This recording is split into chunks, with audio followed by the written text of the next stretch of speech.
Hola, ¿cómo se encuentran? Aquí continuando con las charlas de la tercera jornada de difusión e investigación, desafío en tiempo de pandemia. Eh, Les habla el autor del siguiente trabajo, que mi nombre es Antonio Zúcar Guillermo, soy médico pediatra, neurólogo infantil y estudiante del doctorado de educación de la UPE. Lo que es la caracterización clínica de los trastornos del espectro autista en el estado Mérida durante el año 2000, el manual DSM-5, que fue publicado en el 2013, los trastornos del espectro autista tienen ciertos criterios para su diagnóstico.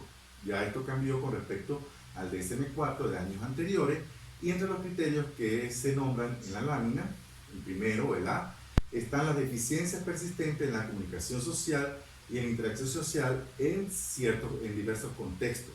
O sea, el niño tiene una dificultad para interrelacionarse, incluyendo la comunicación. En el criterio B presenta patrones restrictivos y repetitivos de comportamiento, intereses o actividades. Son niños inflexibles que no les gustan los cambios y tienen alteraciones de la imaginación. En el criterio C, los síntomas deben estar presentes en la primera fase del periodo del desarrollo. Generalmente se diagnostica posterior a los 36 meses, pero depende del grado de autismo que tenga el niño. Se puede hacer el diagnóstico antes o presentarse signos de alarma o de alerta. Ahora bien, los objetivos de este trabajo consisten en describir las características clínicas de los TEA, presentar una distribución de los TEA por edad y género, y reconocer las principales características en los niños que acuden a diferentes instituciones sanitarias del estado Mérida durante el año 2020. En cuanto a la metodología de este estudio, se basa en el paradigma positivista de tipo cuantitativo, ya que se aplica un test y se cuantifica las principales características, y el resultado de este test también es cuantificado. Descriptivo, porque estudia o describe las variables en estudio y su comportamiento en la muestra observada. Transversal, porque fue un estudio que se realizó en un solo momento, en 2020 al 2021. Y prospectivo, porque se pensaba o se ideó hacerlo en ese momento en un año. ¿En qué consistía? Los niños que acudían a la consulta se valoraban desde el punto de vista médico-neuropediátrico, y a los niños que tenían sospecha clínica de autismo se les aplicaba el test del desarrollo o el test en cuanto a los resultados y a la discusión. En la tabla 1 se puede observar lo que es las principales características clínicas de los TEA en cuanto a distribución por sexo, género y edad, y tipo de centro asistencial.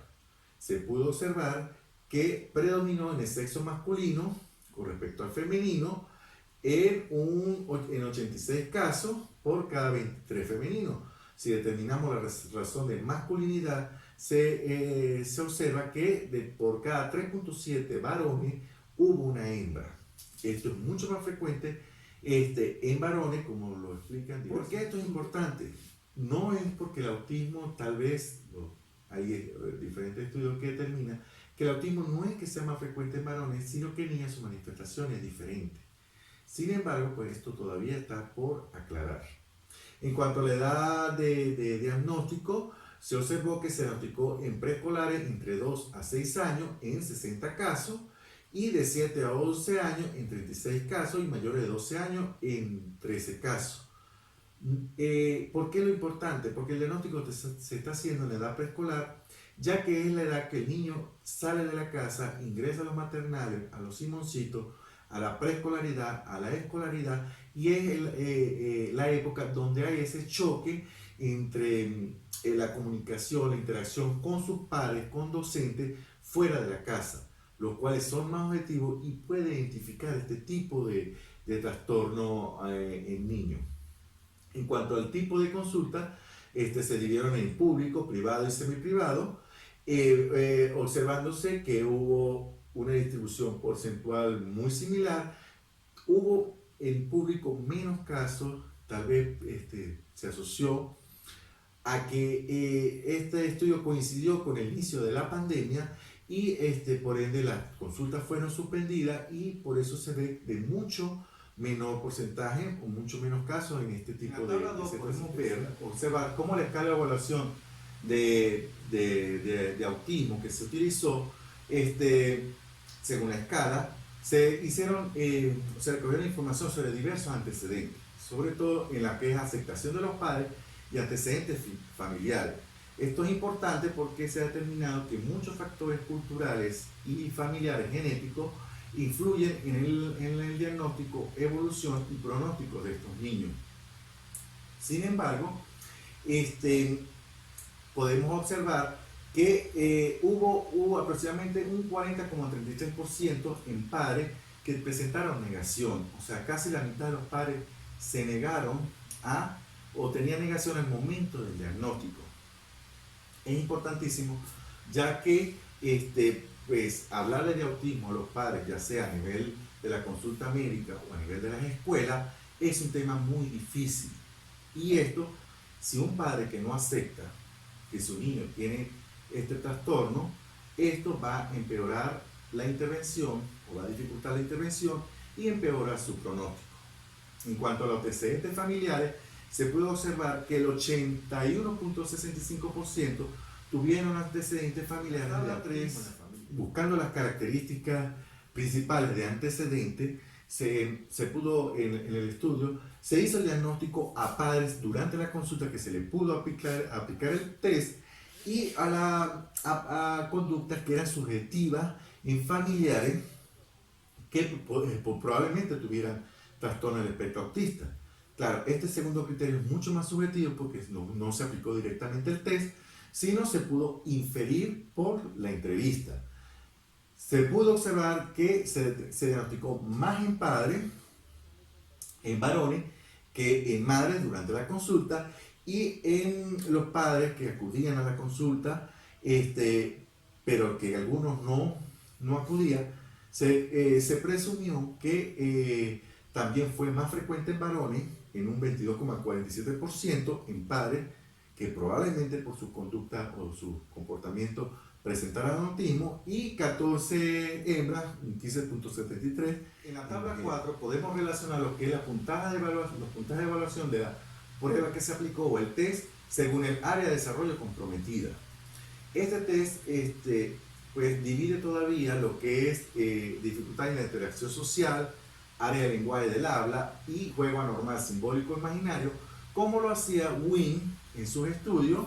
Sin embargo, pues, como ya expliqué anteriormente, el DSM-5 englobó lo que es alteraciones de la comunicación y dificultades en la interacción social, dificultades en la interacción social y atraso del lenguaje, lo engloba en una solo y pues desglosa otro tipo de criterios.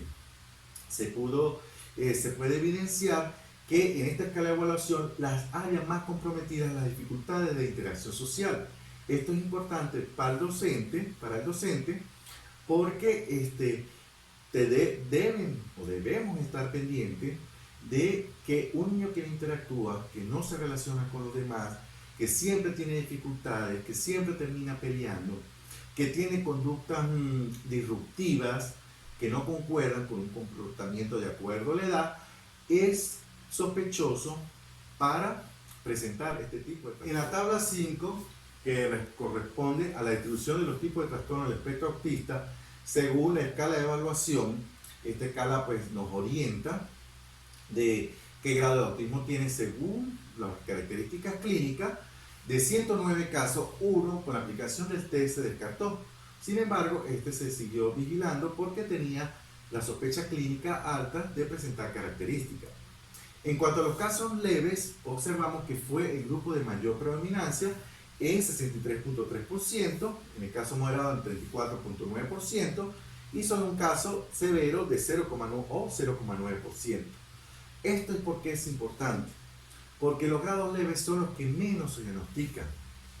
Entonces, para el docente es importantísimo porque estos niños van a llegar sin un diagnóstico a la escuela y a la hora de este niño comenzar a interrelacionarse con sus pares, le va a traer muchos problemas y comienzan a plantearse que si es problema de conducta, que si es influencia de la casa, que si es la crianza, y debemos estar pendientes, o deben estar pendientes los docentes, de que se debe estar relacionado, puede que esté relacionado en la tabla 6, la escala de evaluación de que se utilizó según la comunicación, alteración de interacción social, alteraciones del lenguaje, flexibilidad e imaginación. Según la prueba de TED-Student, se observa que hay diferencia estadísticamente significativa a un nivel de confianza del 95% en los niños en cuanto a el área del desarrollo, que es la alteración, alteración en la interacción social.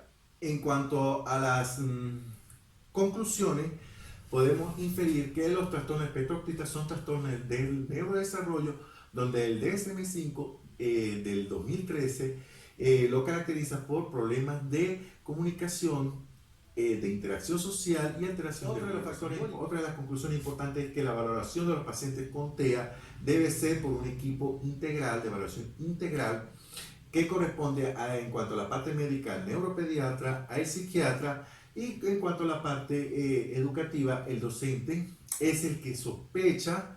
Sin embargo, pues yo sugiero que no deben dar diagnóstico, esperar que sea valorado por el médico, pero quien debe referir identificando estos síntomas. En generales, podemos decir que los rasgos más característicos del TEA en este estudio fue alteración en la dificultad de la interacción social, mucho más frecuente en el sexo masculino, que se identificó más frecuente en la edad preescolar, como explicamos, por ser la edad donde el niño comienza a socializar fuera de casa.